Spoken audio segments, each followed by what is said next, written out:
کہ انسان خرچ کہاں کرے، مال کو خرچ کہاں کرے، یہ مضمون زیر بحث ہے۔ پیچھے سے جو اس کے اندر مضمون ہے وہ خرچ کرنے کے متعلق ہی چل رہا ہے کہ خرچ کرو، لیکن اس کے اندر یہ بات ہے کہ بھئی خرچ کہاں کرے۔ بڑا خوبصورت مضمون ہے اور یہ اشکال ہر کسی کے ذہن میں رہتا ہی ہے کن کو دے۔ حالانکہ قرآن کریم نے خرچ کرنے کی ایک لمبی فہرست بھی ذکر کی ہے، انما الصدقات للفقراء والمساکین، کہ صدقات فقراء کے لیے ہیں، مسکینوں کے لیے ہیں، والیتامی والمساکین، یتیموں کے لیے ہیں، وابن السبیل، اور مسافروں کے لیے ہیں۔ یہ ساری فہرست اس نے ذکر کی ہے، لیکن یہاں پر قرآن کریم نے ایک الگ انداز سے بات اپنی ظاہر کی ہے۔ یہ بات رکھی ہے للفقراء الذین احصروا فی سبیل اللہ، کہ تم خرچ کرو ان فقراء کے لیے کہ جن کو اللہ کے راستے میں محصور کر دیا گیا، مطلب جن کو نسبت اللہ کے اوپر پریشان کیا گیا ہے اور تکلیف دی گئی ہے۔ احصروا فی سبیل اللہ، نسبت اللہ پر جن کو پریشان کیا گیا ہے۔ یہاں سے مراد وہ مسلمان ہیں جو کہ مکے سے ہجرت کر کے جو مدینہ آ رہے تھے، اور صرف ان کو اس بنیاد پر کہ مسلمان ہیں، اس بنیاد پر ان کو مکے کے اندر ان کو قید کر لیا گیا تھا۔ بلال حبشی تھے، خباب بن ارد تھے، یہ اس کے علاوہ اور دوسرے صحابہ صحابیات تھے۔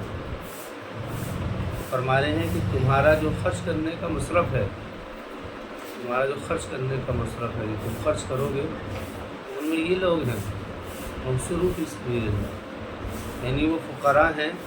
کہ جن کو محصور کر لیا گیا ہے، یعنی قید کر لیا گیا ہے اللہ کے راستے میں۔ اور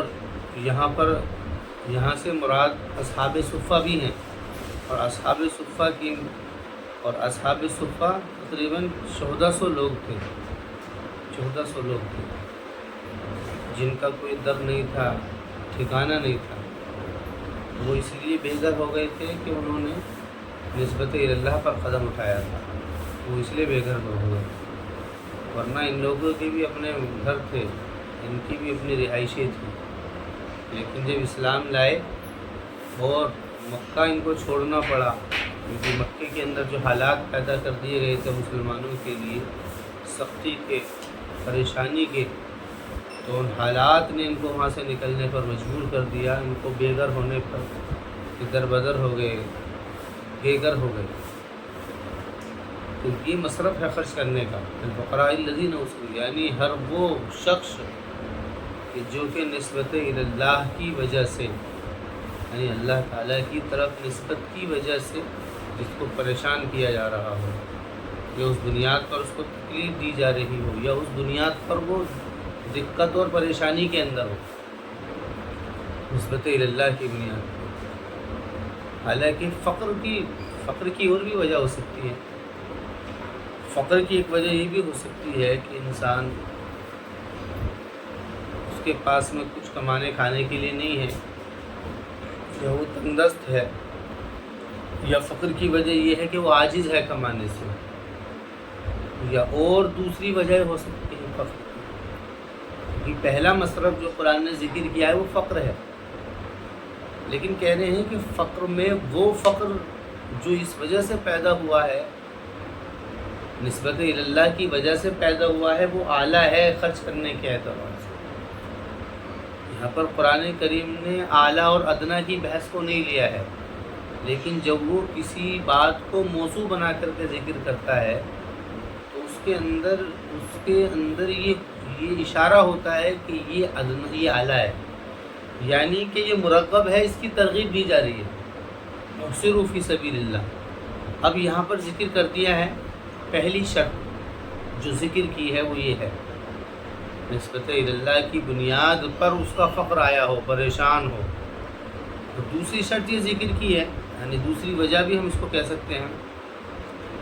دوسری وجہ یہ ہے الفقراء الذین احصروا فی سبیل اللہ، دوسری ہے لا یستطیعون ضربا فی الارض،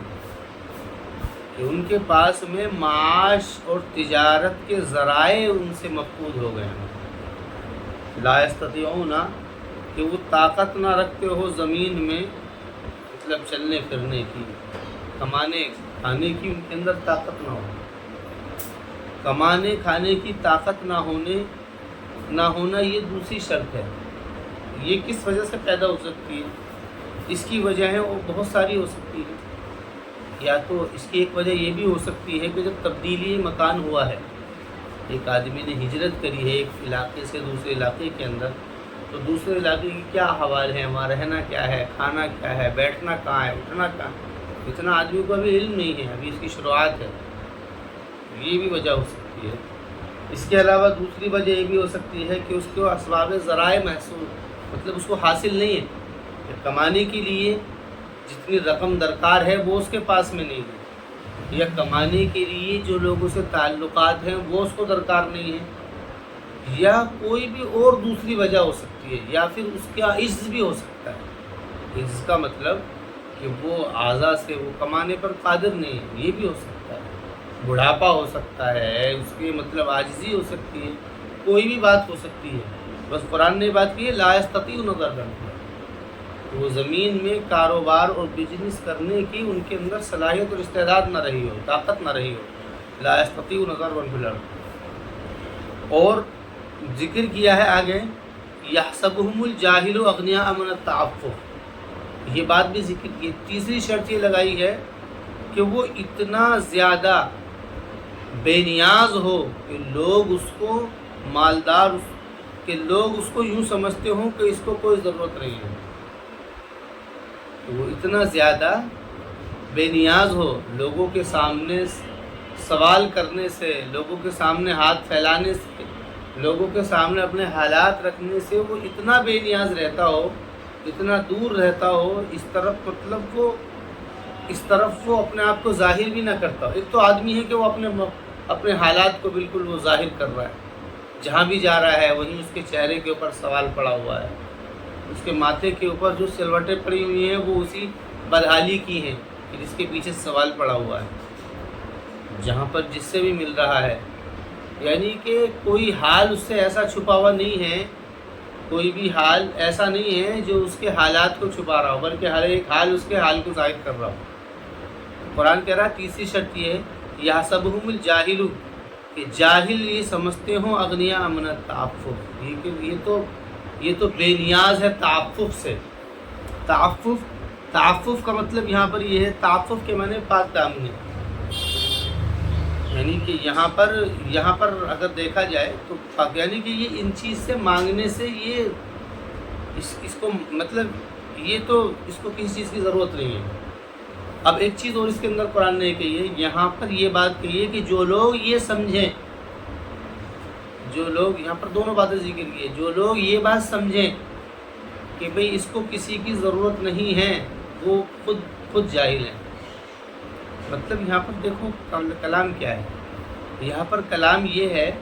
کہ جو لوگ ایسے لوگوں کے حالات کی تحقیق نہیں کر رہے ہیں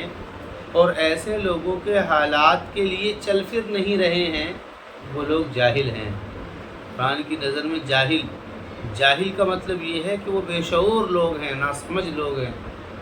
کہ اللہ نے ان کو مال تو دیا ہے لیکن وہ مال دینے کے باوجود بھی وہ جاہل ہیں، حالانکہ ان کا یہ وہ نہیں ہے جو خرچ نہیں کرنا چاہتے، یہ وہ لوگ نہیں ہیں جو خرچ نہیں کرنا چاہ رہے، نہیں، ان کا خرچ کرنے کا ارادہ ہے، ایسا نہیں ہے، ان کا خرچ کرنے کا ارادہ ہے، یہ کنجوس نہیں ہیں، یہ سخی ہیں،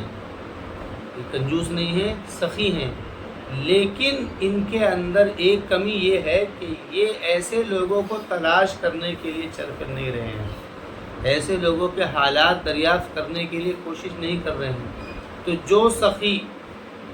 اور جو مالدار خرچ کرنے کا ارادہ کرتا ہو اور وہ سارے کام کر رہا ہو اور وہ ایسے لوگوں کے حالات سے بے خبر ہو، ایسے لوگوں کے حالات سے کہ جو اللہ کے راستے نسبت اللہ کی وجہ سے جن کے اوپر حالات آ گئے ہوں اور ان کے پاس میں کمانے کھانے کے ذرائع نہ ہوں، ایسے لوگوں کی حالات کی جو لوگ تحقیق نہ کر رہے ہوں، وہ لوگ قرآن کریم اللہ ان کو کہہ رہا ہے، حالانکہ وہ سخی ہیں، قرآن کہہ رہا ہے کہ وہ جاہل ہیں، مطلب کہ وہ چل پھر کیوں نہیں رہے ہیں۔ تو تیسری شرط قرآن نے ذکر کی ہے کہ وہ ایسے بے نیاز رہتے ہوں لوگوں سے کہ وہ اپنے حالات کو ظاہر نہ کرتے ہوں۔ آگے چوتھی شرط یہ ذکر کی ہے، تعریفہم بسیماہم، یعنی کہ یہ جو لوگ ہیں ان کے نام سے ان کو پہچانتے ہوں، ان کے مطلب ان کو پہچانتے ہوں ان کی علامتوں سے۔ مطلب کیا ہے؟ علامتوں سے پہچاننے کا مطلب یہ ہے کہ ان کے حالات وہ خود تو ظاہر نہیں کر رہے ہیں، لیکن ان کے حالات ایسے ہیں ان کے اوپر کہ ان کے حالات سے یہ پتہ لگ جاتا ہے کہ یہ پریشان ہیں، ان کے حالات سے یہ پتہ لگ جاتا ہو دیکھ کر کے کہ یہ پریشان ہے۔ تعریفہم بسیماہم، یہ لوگ ان کو ان کی علامتوں سے پہچانتے ہوں، ان کی